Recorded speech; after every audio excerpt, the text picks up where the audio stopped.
할렐루야. 오늘 누가복음 계속해서 11장 29절로 32절 말씀 우리 한번 본문을 읽도록 하겠습니다. 무리가 모였을 때에 예수께서 말씀하시되 이 세대는 악한 세대라. 표적을 구하되 요나의 표적밖에는 보일 표적이 없나니 요나가 니느웨 사람들에게 표적이 됨과 같이 인자도 이 세대에 그러하리라. 심판때에 남방 여인이 일어나 이 세대 사람을 정죄하리니 이는 그가 솔로몬의 지혜로운 말을 들으려고 땅 끝에서 왔음이거니와 솔로몬보다 더 큰 이가 여기 있으며 심판때에 니느웨 사람들이 일어나 이 세대 사람을 정죄하리니 이는 그들이 요나의 전도를 듣고 회개함이었음이거니와 요나보다 더 큰 이가 여기 있느니라. 예수님에게 있어서 메시아된 증거는 두 가지가 있습니다. 하나는 그분의 말씀입니다. 그분의 말씀은 창조주 되신 하나님의 말씀입니다. 그래서 그분이 메시아라는 흔들릴 수 없는 증거가 바로 그분의 말씀입니다. 또 다른 하나의 증거, 메시아로서의 증거는 그의 권능이십니다. 예수 그리스도는 그의 권능으로 이루 헤아릴 수 없는 기적을 이 땅에 행하셨습니다. 그런데 이 같은 하나님의 예수 그리스도의 말씀을 듣고 그가 행하시는 권능을 수없이 수차례 보고 경험했음에도 불구하고 유대인들은 끊임없이 예수님을 향하여서 요구합니다. 표적을 보여달라. 이에 대해서 예수님은 오늘 본문을 통하여서 악한 세대가 표적을 구한다고 정죄하십니다. 그리고 그들이 바라는, 그들이 원하는 표적을 보여주시지 않겠다고 선언하셨습니다. 그러면서 결론적으로 너에게 메시아된 표적을 보여줄 것은 요나의 표적뿐이다. 이렇게 말씀하십니다. 우선 이 시대는 악한 시대라고 예수님이 말씀하십니다. 29절 무리가 모였을 때 예수께서 말씀하실 때 이 세대는 악한 세대라. 표적을 구하되 요나의 표적밖에는 보일 표적이 없나니. 누가복음을 오늘 공부하면서 읽었는데 같은 본문을 적고 있는 마태복음에서는 이렇게 얘기하죠. 예수께서 대답하여 이르시되 악하고 음란한 세대가 표적을 구하나 선지자 요나의 표적밖에는 보일 표적이 없느니라. 예수님은 이 세대를 악한 세대라고 말씀하셨습니다. 유대인들은 끈질기게 예수님을 쫓아다니면서 메시아된 표적을 좀 나타내 보라고 계속 유혹하고 강권했습니다. 그러면 이들 유대인들이 보고 싶어하는 메시아된 표적이 무엇인가? 그들은 모세의 경우를 들었습니다. 그들이 묻되 그러면 우리가 보고 당신을 믿도록 행하시는 표적이 무엇이니까? 하시는 일이 무엇이니까? 기록된 바 하늘에서 그들에게 떡을 주어 먹게 하였다 함과 같이 우리 조상들은 광야에서 만나를 먹었나이다. 말하자면 그들은 모세처럼 좀 엄청나고 모든 유대인들이 함께 체험할 수 있고 경험할 수 있는 그런 표적을 좀 보이라는 것입니다. 근데 이 같은 표적의 증거는 악한 세대에 속한 사람들이 요구하는 것이다 라고 성경은 이야기하고 있습니다. 그리고 동시에 인류의 종말에도 이처럼 표적을 구하는 악한 세대가 올 것이라고 예언되어 있습니다. 종말에 많은 사람들이 진리를 따르지 않는 거죠. 왜? 포스트 모더니즘이니까. 어떤 절대적인 것이 사라진 사회이기 때문에 다 상대적입니다. 절대 진리가 없죠. 그리고 그들에게는 표적을 요구하고 있습니다. 그러므로 하나님께서는 이들을 심판하시기 위해서 미혹의 영으로 미혹하는 표적을 보여주신다고. 미혹하는 영으로 미혹하는 표적을 보여주신다고. 그리고 심판하신다고. 계시록에 데살로니가 후서부터 먼저 읽을게요. 진리를 믿지 않고 불의를 좋아하는 모든 자들로 하여금 심판을 받게 하려 하심이라. 이 사람들은 심판 대상자들이라는 거예요. 그리고 계시록에도 종말에 등장할 거짓 선지자가 있는데 그 선지자가 표적을 아주 최고 절정으로 보여줄 것이다. 이 거짓 선지자는 하늘에서 불을 내리게 할 것이다. 와, 대단한 거죠. 하늘에서 불을 내리게. 그리고 우상에게 생기를 불어넣어서 우상의 입으로 말을 하게 하는 거예요. 그냥 우상단지가 있는데 돌덩이나 나무나. 근데 그 거짓 선지자가 그 우상으로 갑자기 말을 하게 한다는 놀라운 표적이죠. 큰 이적을 행하되 심지어 사람들 앞에서 불이 하늘로부터 땅에 내려오게 하고 짐승 앞에서 받은 바 이적을 행함으로 땅에 거하는 자들은 미혹하며 땅에 거하는 자들에게 이르기를 칼에 상하였다가 살아난 짐승을 위하여 우상을 만들라 하더라. 이 거짓 선지자가 얘기하는 거예요. 거짓 선지자. 그가 권세를 받아 그 짐승의 우상에게 생기를 주어 그 짐승의 우상으로 말하게 하고 또 짐승의 우상에게 경배하지 아니하는 자는 몇이든지 다 죽이게 하더라. 이제 이런 일이 일어날 거예요, 여러분. TV에서 CNN 헤드라인 뉴스로 나올 거 이런 것들이. 그러면 사람들이 우와 그 표적 때문에 다 그리로 쏠릴 것입니다. 미혹의 영으로 미혹하는 표적이 나타날 것이다. 예수님은 이 땅에 계시면서 그의 사역을 통해서 그가 하나님의 아들이신 증거를 표적으로 계속 나타나 보이셨습니다.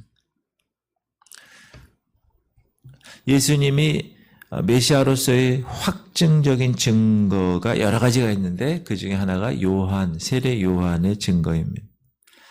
세례 요한은 이스라엘 백성들에게 메시아를 증거하는 사명을 가지고 이 땅에 태어났습니다. 우리는 이 땅에 어떻게 태어났어요? 우리는 민족 중의 역사적 사명을 띠고 이 땅에 태어났어요? 옛날에 그랬어요. 옛날에. 근데 우리는 예수 그리스도의 자녀로 그분의 생명의 복음을 전하기 위해서 이 땅에 존재하고 있습니다. 맞습니까?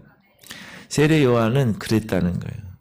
그래서 메시아를 증거하기 위해서 주의 길을 먼저 예비하고 왕이 오신다 이렇게 왕 행차요 이렇게 길을 카페트를 다 까는 그의 첩경을 평탄케 하는 크룩트된 구부러진 길을 스트레이트 펴는 그런 삶을 살았고 광야에서 외치는 자의 소리로 활동한 존재가 이 하나님의 선지자 세례 요한이었다. 그가 증거한 거예요. 그런데 예수님은 그보다 더 큰 증거가 있다고 말씀하십니다. 시작. 내게는 요한의 증거보다 더 큰 증거가 있으니 아버지께서 내게 주사 이루게 하시는 역사 곧 내가 하는 그 역사가 아버지께서 나를 보내신 것을 나를 위하여 증언하는 거예요. 그 역사가 또한 나를 보내신 아버지께서 친히 나를 위하여 증언하셨다. 그리고 하나님 아버지께서 직접 말씀하신 것. 그 증거가 뭐라고요? 아버지께서 내게 주사 이루게 하신 역사, 사역, 그것이 증거다. 또 아버지께서 나를 보내신 것을 증거하는 것이다. 예수님은 그래서 복음서에서 이 땅에 오셔서 행했던 모든 그 일 중에 생애 중에 너무나도 엄청난 기적들을 행하신 분입니다. 왜? 그것으로 하나님이 이 사람을 메시아임을 사람들에게 증거하시게 하셨으니까. 죽은 나사로를 살리셨어요. 죽은 자를 어떻게 살려요? 오병이요. 그렇죠? 물고기 2마리와 보리떡 5개로 성인 남자 5,000명을 먹고 남아 12광주리에 담는 기적. 회당장 야이로의 딸과 나인성 과부의 아들을 살리셨고 10명의 문둥병자를 고치셨고 나면서부터 소경된 자의 눈을 고쳐주셨고 기록된 표적만도 놀라운 것들입니다. 엄청 많습니다. 이런 것들은 왜 이렇게 하셨다고요? 예수님이 하나님의 아들이란 증거를 정확하게 증거하기 위해서. 그리고 예수님은 우리가 상고하는 이 성경도 예수님을 증거하는 것이라고 말합니다. 그들은 영생을 얻는 줄로 알고 성경을 상고하고 있었다. 시작. 너희가 성경에서 영생을 얻는 줄 생각하고 성경을 연구하거니와 이 성경이 곧 내게 대하여 증언하는 것. 여기에 성경의 모든 것들이 예수 그리스도를 증거하는, 구약에 그분이 나타날 거야, 예시야가 계속 예언의 말씀. 물론 구약에 초림의 예수뿐만 아니라 재림의 예수도 계속 이야기하고, 그리고 진짜 그 말씀대로 이 땅에 나오셨고, 복음서에서. 그리고 성령 다른 보혜사를 주셔서 그 예수 그리스도를 지금 우리가 공동체 성경을 이렇게 사도행전 하잖아요. 계속 복음을 전하게 하셔서 어떻게 그 예수를 증거하는 것이 하나님의 아들임을 증거하는 것이다 라는 사실을 성경이 이야기하고 있다라는 것입니다. 예수님은 이처럼 패역한 그들을 향하여서 29절에 이렇게 얘기하십니다. 이 세대는 악한 세대라. 표적을 구하되 요나의 표적밖에는 보일 표적이 없나니. 그래서 우리는 이 말씀을 통하여 한 가지 중요한 사실이 있는데, 요나의 사건과 예수님이 메시아 되는 표적과 연결되어 있다라는 것입니다.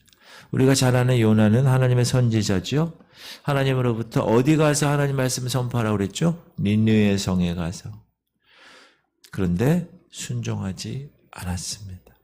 니느웨와는 정반대의 다시스 가는 배를 탔고, 그러나 그 배는 이 요나로 인해서 바다에서 큰 풍랑을 만나게 됐고, 요나는 그 풍랑을 초래케 한 장본인으로 제비를 뽑히고 바다 가운데 던져지죠. 그러나 그는 이미 하나님께서 예비하신 큰 물고기로 인하여 그를 삼키게 하셨고, 요나는 이 물고기 뱃속에서 3일 주야를 지내고 물고기 배에서 토해냄을 받게 됩니다. 그리고 나서 니느웨 성에 들어가서 하나님이 주신 사명을 이루게 하신 것입니다. 예수님이 말씀하신 요나의 표적이라는 것은 요나가 고기 뱃속에 들어가서 죽은 자와 같이 사흘간 있다가 다시 살아나온 사실을 가리키신 것입니다. 이 같은 요나의 사건은 예수님이 속죄의 죽으심 그리고 그의 부활하심에 대한 하나의 대표적인 일이었습니다. 이처럼 성경에는 우리가 생각하지 못하는 참으로 오묘한 예수 그리스도를 증거하는 일들, 사건들이 많습니다.